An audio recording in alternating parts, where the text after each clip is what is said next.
Doctor Mohammad Yunus এবং former অ্যাডভাইজাররা যেন কেউ দেশত্যাগ না করতে পারে এই ইনকোয়ারি চলাকালে। হাম জাদুঘরে চলে গিয়েছিল, যেটার ক্ষেত্রে শহীদ রাষ্ট্রপতি জিয়াউর রহমানের সরকার, হোসেন মোহাম্মদ এরশাদের সরকার, দেশনেত্রী বেগম খালেদা জিয়ার সরকার এবং বঙ্গবন্ধু কন্যা জননেত্রী শেখ হাসিনার সরকার নানা বিষয়ে দ্বিমত সত্ত্বেও তারা এটা সাকসেসফুলি এই পোলিও টিকা, হামের টিকা দিয়ে ভ্যাকসিনেশন প্রোগ্রামে বাংলাদেশ ভারত পাকিস্তানের চেয়ে এগিয়েছিল।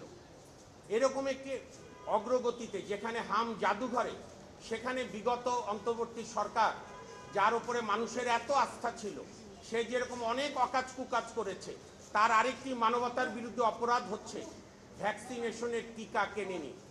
ভ্যাকসিনেশনের টিকা বরং তারা রাষ্ট্রীয় খাত থেকে ব্যক্তি খাতে দিয়েছিল। আপনি দেখবেন আমেরিকার, যেটা ইউনূস সাহেবের প্রিয় দেশ, সে আমেরিকার বিখ্যাত হেলথ পত্রিকা সায়েন্স, সেখানে আছে ইউনিসেফের কান্ট্রি ডিরেক্টর বলেছিল, for God sake don't do it. কাজে আজকে যে হামের ট্র্যাজেডি, সেইটা হচ্ছে ডক্টর ইউনূস, ডক্টর আসিফ নজরুল, রিজওয়ানা, আদিলুর রহমান শুভ্র, ওই কিচেন ক্যাবিনেটের নূরজাহান, অনেক পাপের একটা পাপ, যেরকম পাপ 32 নম্বর ভেঙেছিল বঙ্গবন্ধুর জাদুঘর। আমরা আমাদের ব্যারিস্টার এম আশরাফ, আপনারা সবাই চেনেন, সংগ্রামী বিদ্রোহী। আমি প্রায় বলি আমি ক্ষুদিরামকে দেখিনি, আমি আশরাফকে দেখেছি। তো আশরাফ পিটিশনার হয়ে মামলা করেছে হাইকোর্ট ডিভিশনের মাননীয় বিচারপতি রাজিকাল জলিল মহোদয় এবং মাননীয় বিচারপতি দেবাশিস রয় চৌধুরীর বেঞ্চে। এইমাত্র হিয়ারিং হলো। রাষ্ট্রের সর্বোচ্চ কর্মকর্তা অ্যাটর্নি জেনারেল জনাব রুহুল কুদ্দুস কাজল সাহেবও ছিল। আমাদের সেই প্রেয়ারে ওনারা অ্যালাউ করেছেন যে কেন একটি ইনকোয়ারি কমিশন গঠন হবে না।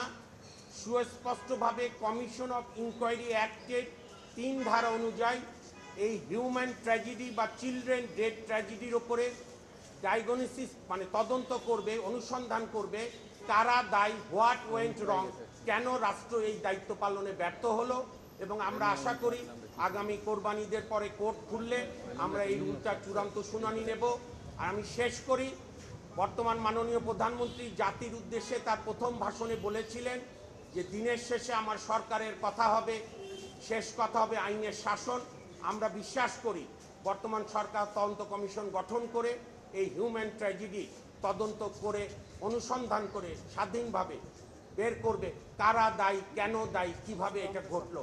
শত শত 500 রিপোর্টেড, আনরিপোর্টেড হাজার ছাড়িয়ে গেছে। আপনাদের সবাইকে ধন্যবাদ।